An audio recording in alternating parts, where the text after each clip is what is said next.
La entrevista del Telematutino 11, gente importante a tratar temas importantes. ¿Qué tema más importante que la energía, que las minas?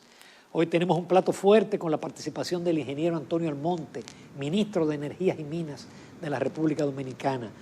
Muy buenos días, Antonio. Antes que nada, darte las gracias por mantener los canales de comunicación abiertos y aceptar nuestra invitación.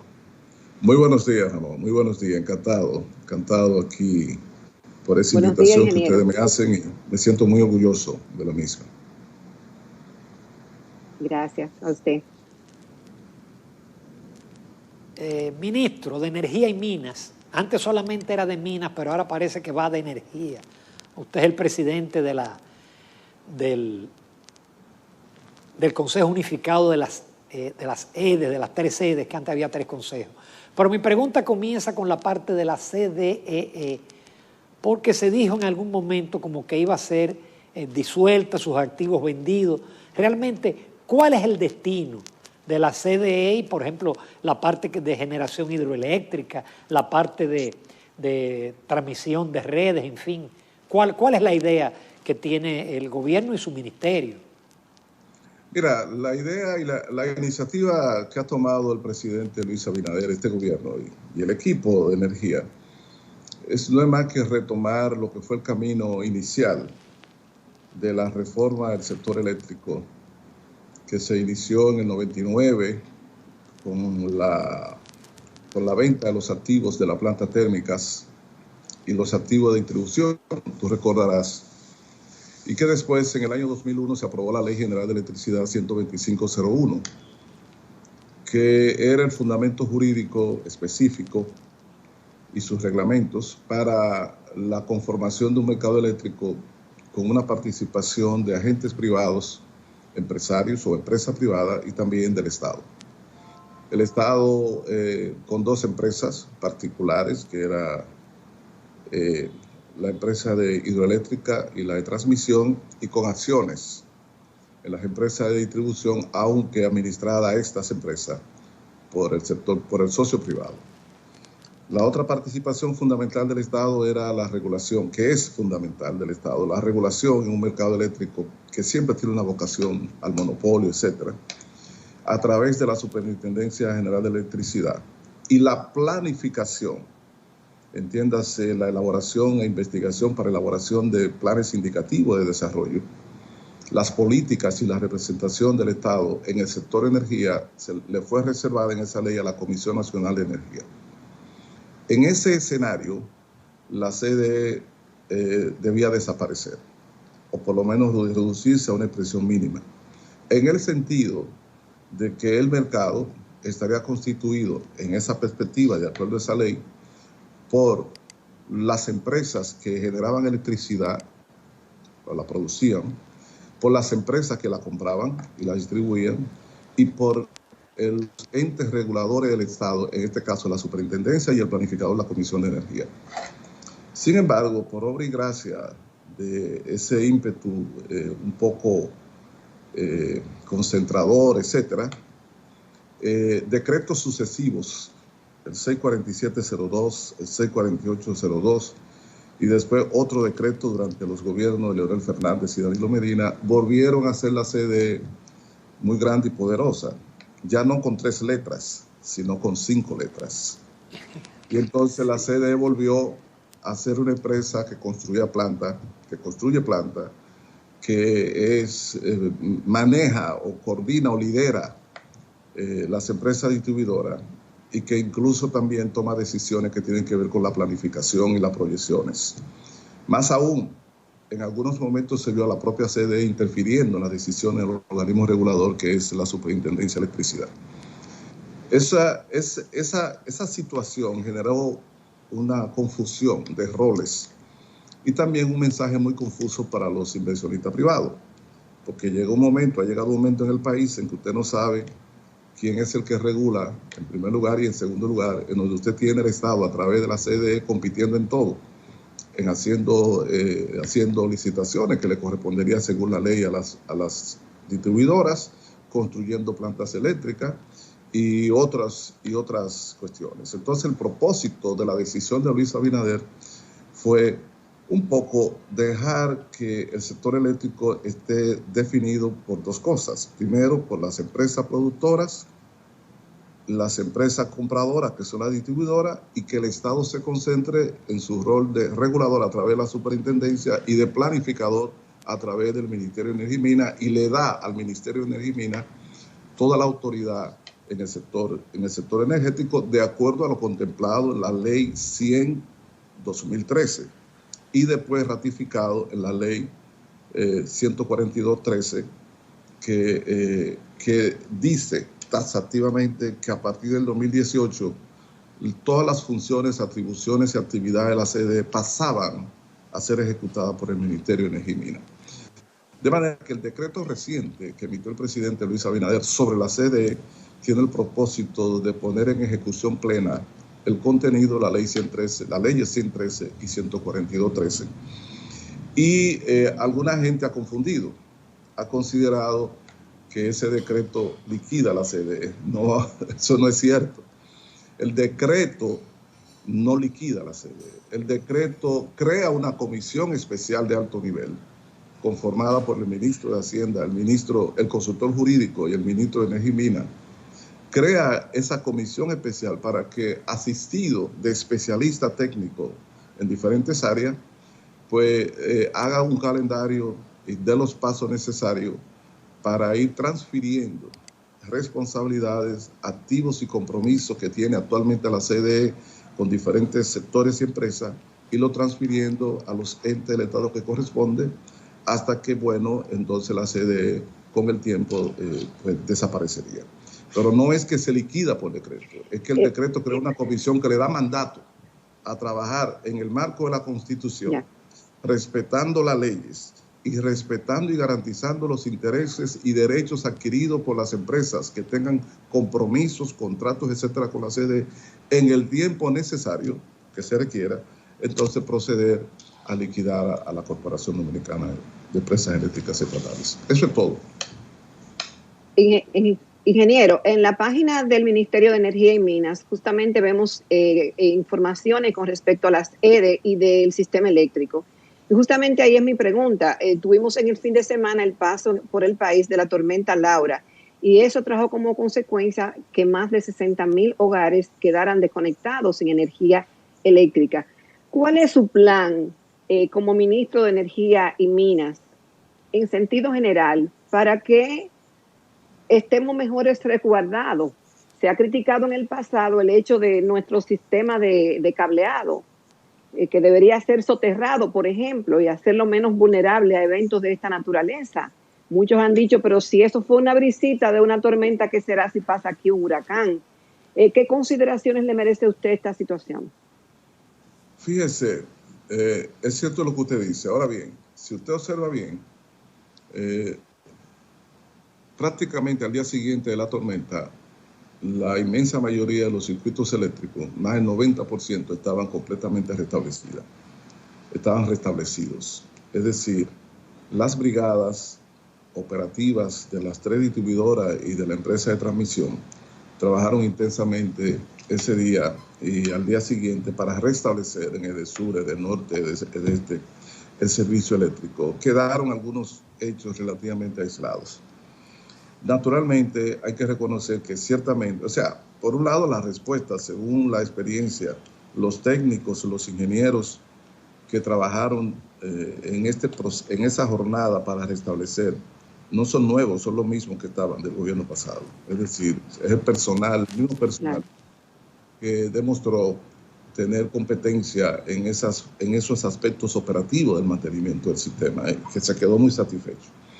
Ahora bien, pues hay dos cosas. En primer lugar, siempre se ha dicho que tenemos todavía déficits, limitaciones en lo que se refiere a la consistencia del sistema de distribución, y eso tiene que ver con redes, con transformadores, subestaciones, algunos aspectos también de transmisión, y siguen siendo esos retos que tiene el gobierno de República Dominicana, el pasado y el presente, para poder decir que tenemos un sistema eléctrico robusto, capaz de garantizar un servicio de calidad y estable. Y esas son una de las metas a enfrentar. Hemos identificado y enfrentar ese reto. Ahora hay otro aspecto. La tormenta coincidió con el mantenimiento fuera de línea de una cantidad bien grande de megavatios de plantas que estaban en proceso de mantenimiento mayor. Y algunas que se hablan de mantenimiento mayor en proceso de reconversión de derivados de petróleo a gas natural. Eso significa que entonces fue un momento en donde no teníamos la plenitud de oferta en línea, que se ha ido recuperando poco a poco, y por eso la persistencia de algunas zonas con algunos apagones. Lo otro es que durante el día de la tormenta y el día siguiente, durante cierto tiempo, previendo fatalidades o hechos que impactaran negativamente a las personas, a veces usted saca de circulación el fluido eléctrico en un circuito, pero es precisamente porque si se cae un poste o un grupo de árboles y caen al piso, a la calle, etcétera, pueden afectar la vida de personas. Y de una manera previsora, a veces se energiza, es decir, se saca la electricidad para que la gente no corra riesgo. Ingeniero, vamos a hablar de Punta Catalina. Justamente cuando usted presidía el área energética del PRM en la oposición, usted denunció problemas técnicos. ¿Sí? ¿Que te gusta hablar de Punta Catalina? Sí, sí. No, decía que cuando usted dirigía el área, era la cabeza del equipo energético del PRM, usted denunció problemas técnicos de Punta Catalina, incluyendo el hecho de que no había pasado la Catalina una prueba Verope, y justamente el técnico que se ocupó y que hizo la prueba es el ingeniero Serafín Canario, que hoy es el administrador de Punta Catalina. Mi pregunta va dirigida a que qué va a pasar con esos problemas técnicos. Usted anunció en la toma de posesión de Canario que se haría una licitación para una auditoría internacional. ¿Cuál será el alcance de esa auditoría? Fíjate, Ramón, en primer lugar es una demanda nacional. De alguna manera, todos los sectores del país, de alguna manera han pedido que se haga una auditoría sobre el proceso de Punta Catalina. Y yo pienso que sí, que es necesario. Y esto lo comprende más que nadie tú, que eres un gran ingeniero y sabes lo que son las obras de infraestructuras, las licitaciones, los contratos, etcétera. Y sabes además que ninguna nación va hacia ningún lado si no tiene permanentes inversiones en proyectos de infraestructura medianos y grandes. Y aquí nos falta mucho en ese sentido. Por consiguiente, el mayor proyecto que hemos tenido es el de Punta Catalina. Y debemos procurar que el precedente sea de que ese proyecto sea transparentado, es decir, sea aclarado de toda manera posible para que sirva de referencia para el futuro.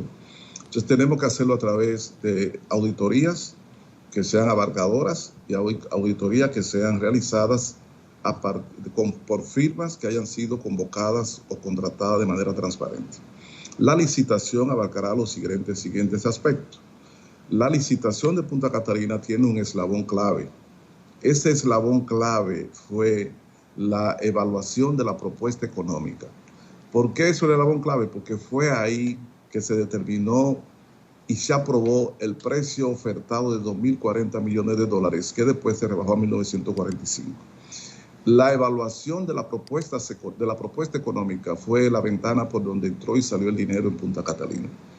Ese eslabón tiene que ser auditado para determinar la legitimidad del licitante virtual, que fue una sorpresa para todo el mundo, introducido a última hora, para determinar la legitimidad de la escogencia de una planta modelo cuya estructura de costo no tenía nada en comparación con la estructura de costo de la propuesta que hizo Odebrecht para su contrato EPC, para determinar la validez del método de evaluación, o sea, la fórmula de cálculos y los criterios de discriminación de algunos renglones y la aceptación de otros. Es decir, la auditoría de la licitación no es solo la verificación de la literatura alrededor de la licitación, es la verificación de si el método de evaluación, los criterios de evaluación, el proceso de evaluación de la oferta económica que determinó el precio del contrato, que aquí no se ha hecho ese estudio todavía. La gente habla de muchas cosas, pero no de ese eslabón. Ese eslabón tiene que ser aclarado para decirle a la sociedad si el contrato costaba lo que costó. En segundo lugar, tiene que hacerse viene una auditoría sobre la ejecución de la construcción de Punta Catalina, en términos de las inversiones realizadas, de cuál fue lo que costó y de si esas inversiones y esos costos tienen justificación y si fue transparente el proceso. Y en tercer lugar, tiene que hacerse una auditoría técnica porque es elemental. Nadie hace una inversión de 3,000 y pico millones de dólares o de 2,000 y pico millones de dólares hasta que la auditoría citada lo confirme. Nadie hace una inversión de miles de millones de dólares sin confirmar después si lo que le entregaron fue lo que pagó.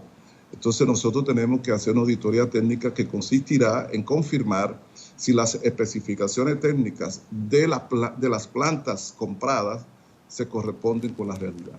Si entregan lo que deben entregar, si lo entregan dentro del marco de las condiciones normales de operación, si son fiables, y todo eso tiene que hacerse, lo haría una firma especializada sin ningún tipo de cuestionamiento en cuanto a su independencia, y los resultados, Ramón, van a ser publicados en las páginas web de Punta Catalina y del Ministerio de Energía y Minas.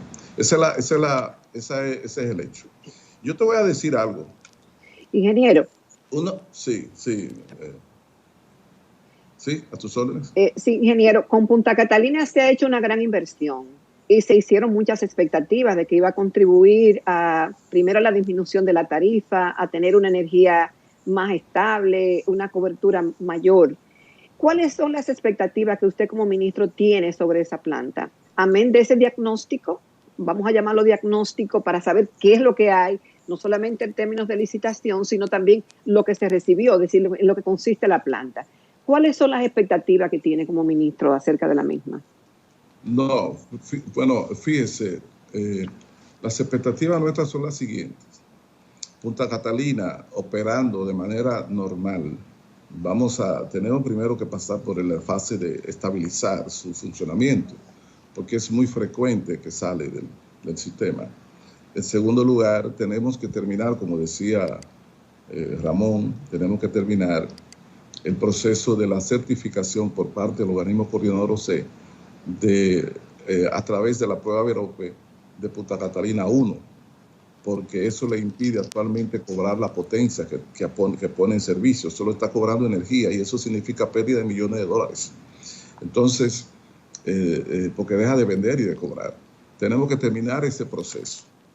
Entonces, finalmente, con la capacidad que técnicamente se determine máxima que puede operar, Punta Catalina va a significar una gran contribución en cuanto a inyección de energía a precio conveniente en todo el sistema eléctrico.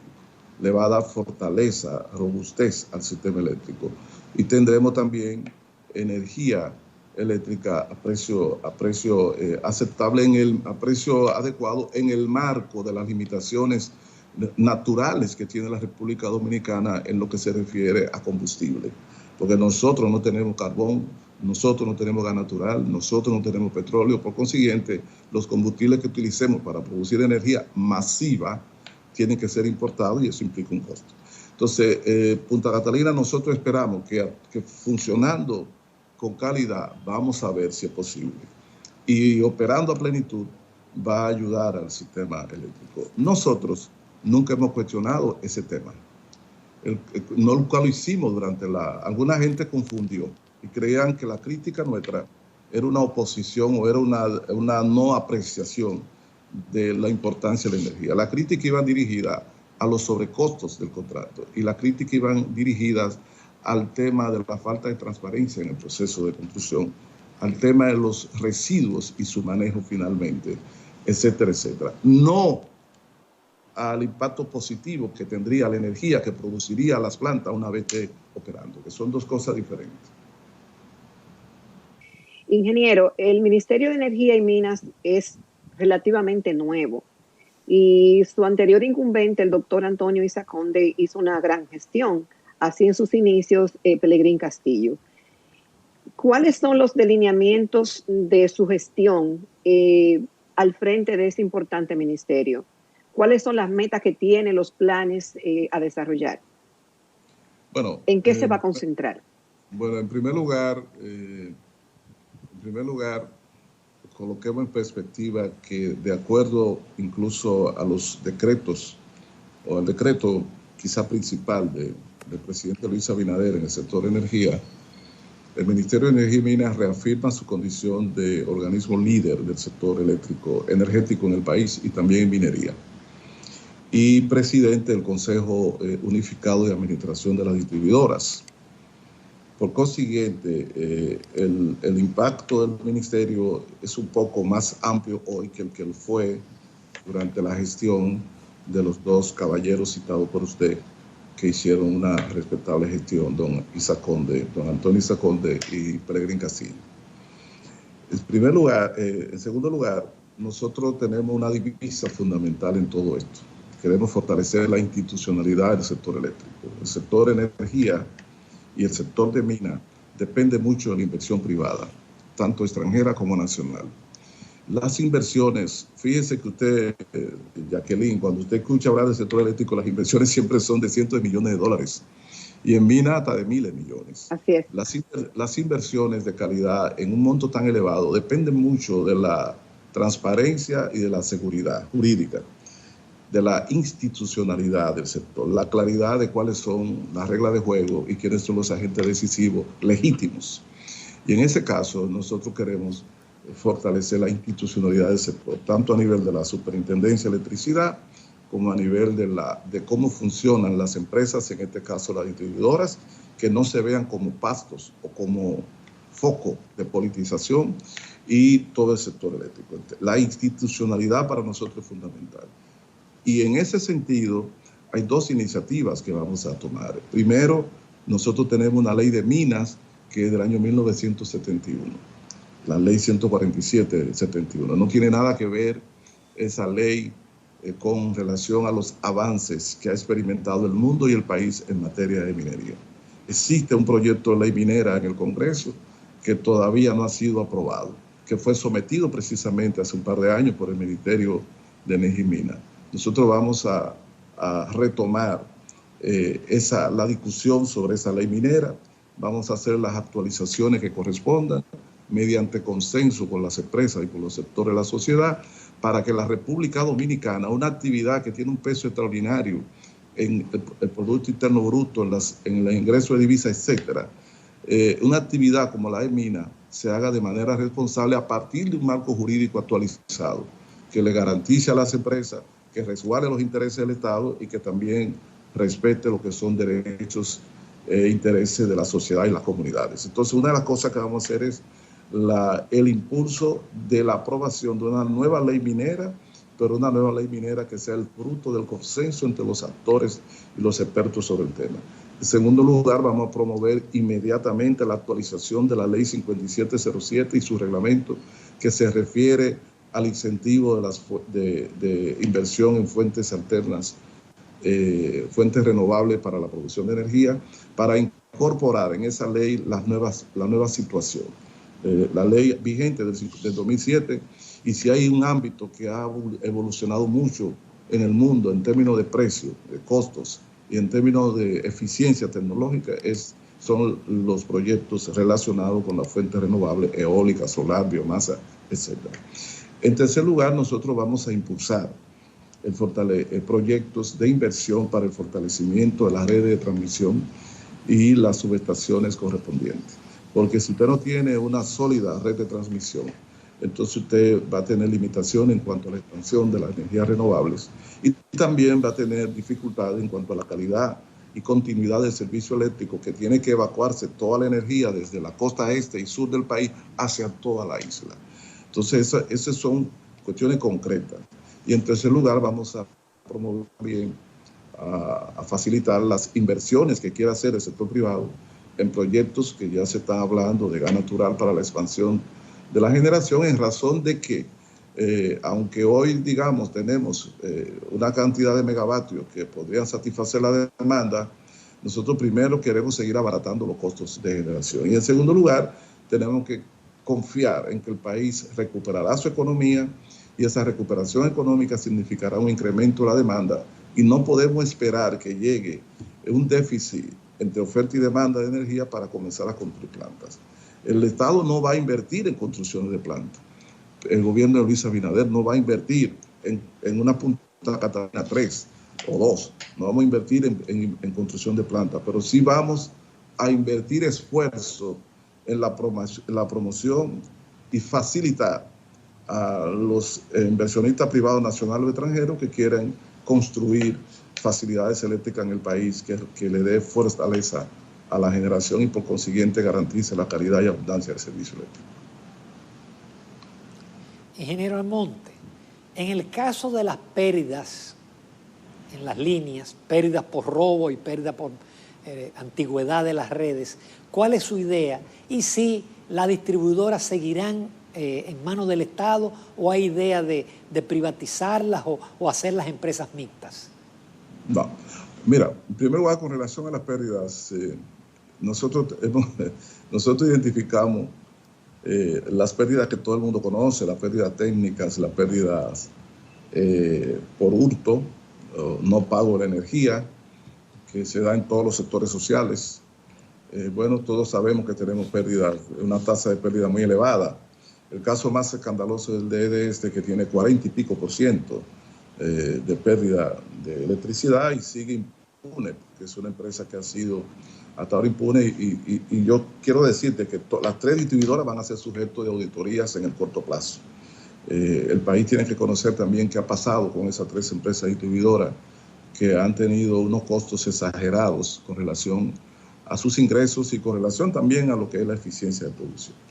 Nosotros vamos a, cuando el presidente Luis Abinader decide la conformación de un consejo unificado, fíjense lo siguiente, ese consejo sustituye a 3 consejos que tenían las empresas distribuidoras, cada una tenía un consejo. Había otro consejo que era de la CDE de 12 miembros, y había otro de 9 miembros, había otro consejo que era el de la UERS. Se eliminan todos esos consejos y se constituye un solo consejo unificado, que es el que va a administrar las 3 distribuidoras. El propósito fundamental de esa decisión es traer a las distribuidoras a la condición de empresas eficientes, porque había una especie de desbordamiento de gastos innecesarios, de consumos injustificados, a través de contrataciones de muy mala calidad, es decir, contrataciones en condiciones muy leoninas desde el punto de vista de los costos para las empresas distribuidoras. Había también un despilfarro en lo que se refiere a los empleos, es decir, a la nómina. Nosotros tenemos distribuidoras que oscilan entre 8 y 9 mil pesos la suma de las 3, 9 mil personas la suma de las 3, cuando todos los estudios indican que pudo haber hecho las 3 perfectamente con 4 mil o 5 mil personas. Nosotros vamos a hacer un inventario, vamos a hacer una gestión que restrinja sustancialmente los gastos innecesarios para un poco ir reduciendo los déficits o el déficit financiero del sector de la distribuidora. Y en cuanto a la eficiencia y la pérdida, los proyectos de ejecución, los proyectos dirigidos al fortalecimiento de redes, en reducción de pérdida, muchos de los cuales se ejecutan con organismos internacionales, habrá un equipo especializado a partir de ese consejo unificado que junto con otros especialistas va a hacer permanente auditoría, verificación de la ejecución de esos proyectos, de la calidad de los materiales y los insumos que se compran y se instalan y de la pertinencia de esas inversiones. Porque nosotros hemos invertido cientos y cientos de millones de dólares a lo largo de los últimos 10 años, por ejemplo, en proyectos de reducción de pérdidas y de fortalecimiento de redes, y sin embargo, al final seguimos exactamente o casi exactamente con la misma tasa y las mismas dificultades.